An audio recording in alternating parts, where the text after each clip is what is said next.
بسم اللہ الرحمن الرحیم۔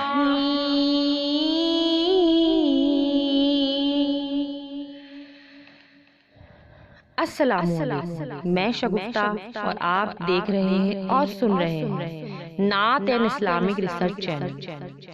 اس بار میں آپ کی خدمت میں پیش کر رہی ہوں فاروق اعظم، انبیاء کی جماعت اور دنیا کے سب سے افضل انسان حضرت ابو بکر صدیق رضی اللہ تعالی عنہ کے بعد اسلام کے دوسرے خلیفہ راشد حضرت عمر فاروق رضی اللہ تعالی عنہ کے اسلام قبول کا واقعہ۔ تو چلیے سنتے ہیں۔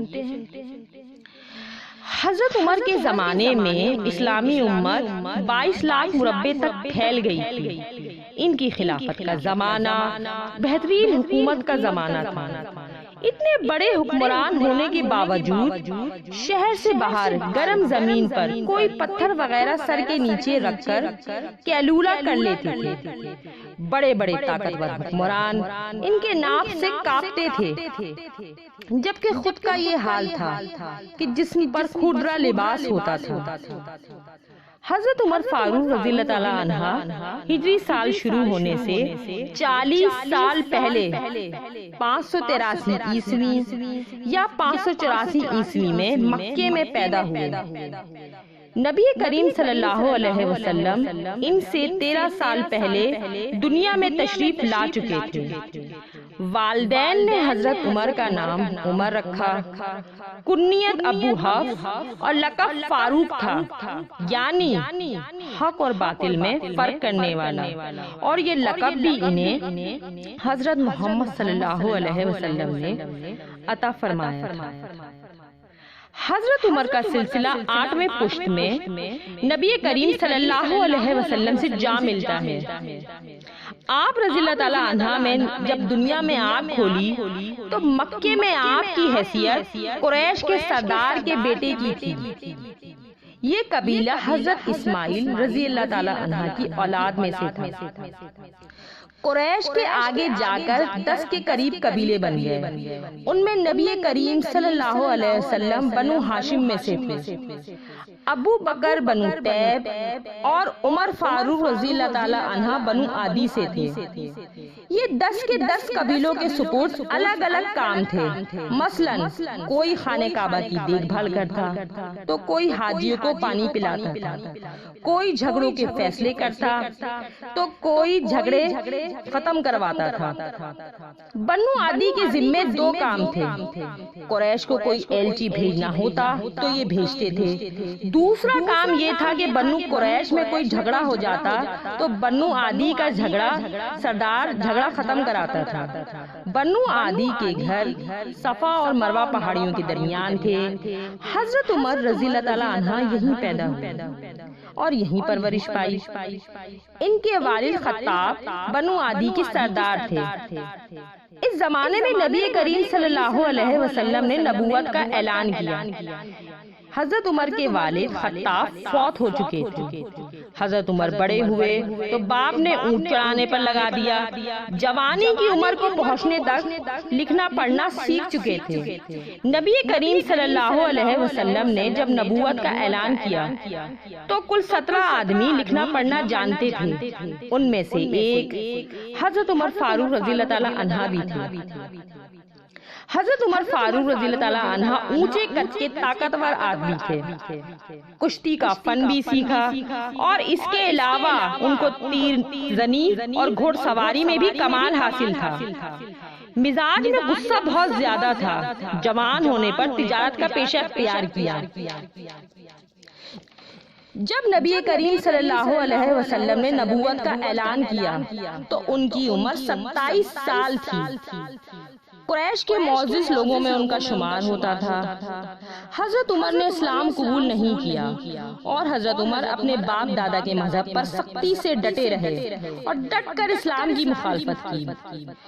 یہاں تک کہ مسلمان ہو جانے والوں کو بھی مارتے پیٹتے تھے۔ اسی طرح 6 سال گزر گئے۔ اسی دوران کچھ واقعات ایسے پیش آئے کہ وہ سخت الجھن میں پڑ گئے، کبھی اسلام کی طرف مائل ہوتے تو کبھی مسلمانوں کے خلاف نفرت۔ اس کی ایک وجہ یہ بھی تھی کہ رسول اکرم صلی اللہ علیہ وسلم کے خلاف کافروں نے یہ مشہور کر رکھا تھا کہ وہ جادوگر ہیں۔ اس زمانے میں ایک روز انہوں نے حضور کو حرم شریف میں نماز پڑھتے دیکھا تو وہ آپ صلی اللہ علیہ وسلم کے پیچھے کھڑے ہو گئے۔ اس وقت آپ صلی اللہ علیہ وسلم قرآن کی سورۃ الحاقہ کی بلند آواز میں تلاوت کر رہے تھے۔ اللہ کے کلام نے ان کے دل پر بہت اثر کیا۔ دل میں اسلام کے لیے نرم گوشہ پیدا ہو گیا کہ آپ صلی اللہ علیہ وسلم نہ تو جادوگر ہیں اور نہ شاعر ہیں، لیکن باپ دادا کا مذہب چھوڑنے پر پھر بھی تیار نہ ہوئے۔ قاسم بن عثمان کی روایت میں آیا ہے کہ ایک دن طبیعت نے جوش مارا تو انہوں نے یہ ارادہ کیا کہ جس ہستی کی وجہ سے وہ الجھن میں ہے کیوں نہ اسے قتل کر دیں۔ چنانچہ ننگی تلوار ہاتھ میں لے کر نکلے۔ راستے میں ایک مسلمان توہم بن عبداللہ مل گئے۔ انہوں نے کہا، خیر تو ہے، ننگی تلوار لیے کہاں جا رہے ہو؟ حضرت عمر نے کہا، محمد صلی اللہ علیہ وسلم کو قتل کرنے۔ تو انہوں نے کہا، پہلے اپنی گھر کی خبر تو لے، آپ کی بہن اور بہنوئی مسلمان ہو چکے ہیں۔ اس وقت آپ کی بہن فاطمہ بن خطاب اور بہنوئی سید بن زید کے گھر میں صحابی آئے ہوئے تھے جو ان دونوں کو قرآن سکھا رہے تھے۔ حضرت عمر رضی اللہ تعالیٰ عنہ نے دروازے پر دستک دی تو صحابی چھپ گئے اور بہن نے قرآن کے اوراق بھی چھپا لیے، لیکن حضرت عمر رضی اللہ تعالیٰ عنہ نے تلاوت کی آواز سن لی تھی۔ اندر پہنچ کر پوچھا، کیا پڑھ رہے تھے؟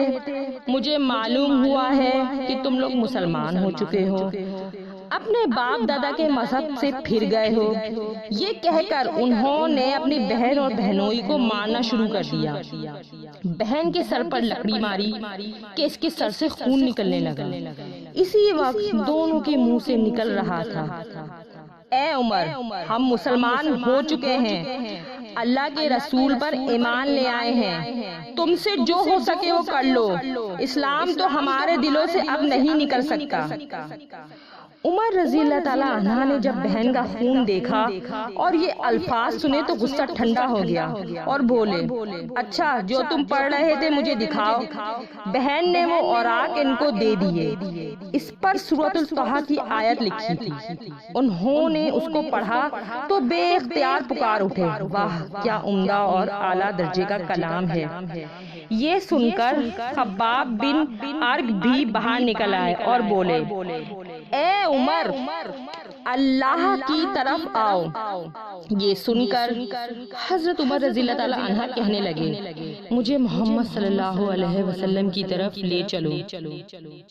نبی کریم صلی اللہ علیہ وسلم اس وقت غار ارقم میں تھے۔ عمر فاروق رضی اللہ تعالیٰ عنہ خطاب بن ارق کے ساتھ کمر سے تلوار لٹکائے وہاں پہنچے۔ دروازے پر دستک تھی تو ایک صحابی نے اندر سے جھانک کر آپ صلی اللہ علیہ وسلم کو بتایا کہ باہر عمر تلوار لیے کھڑا ہے، جانے کس ارادے سے آئے ہیں۔ آپ صلی اللہ علیہ وسلم کے چچا سیدنا حمزہ بھی وہاں اس وقت موجود تھے جو بہت بہادر تھے۔ کہنے لگے، انہیں اندر آنے دو، اگر نیک ارادے سے آئے ہیں تو ٹھیک ہے، ورنہ انہی کی تلوار سے ان کا سر اڑا دوں گا۔ رسول اکرم صلی اللہ علیہ وسلم نے بھی فرمایا، انہیں آنے دو۔ چنانچہ دروازہ کھول دیا گیا۔ عمر رضی اللہ تعالیٰ عنہ اندر داخل ہوئے۔ آپ صلی اللہ علیہ وسلم ان کی طرف بڑھے اور ان کی چادر منہ میں دبا کر زور سے کھینچتے ہوئے فرمایا، خطاب کے بیٹے، تم کس ارادے سے آئے ہو؟ سیدنا عمر رضی اللہ تعالیٰ عنہ نے عرض کیا، اے اللہ کے رسول، میں اللہ اور اس کے رسول پر ایمان لانے کے لیے آیا ہوں۔ آپ صلی اللہ علیہ وسلم نے زور سے فرمایا، اللہ اکبر۔ باقی کے مسلمانوں نے بھی اللہ اکبر کا نعرہ لگایا۔ اب عمر رضی اللہ تعالی عنہ نے کلمہ پڑھا، پھر بولے اے اللہ کے رسول، میں اللہ اور اس کے رسول پر ایمان لاتا ہوں۔ تو اس طرح حضرت عمر فاروق رضی اللہ تعالی عنہ مسلمان ہوئے۔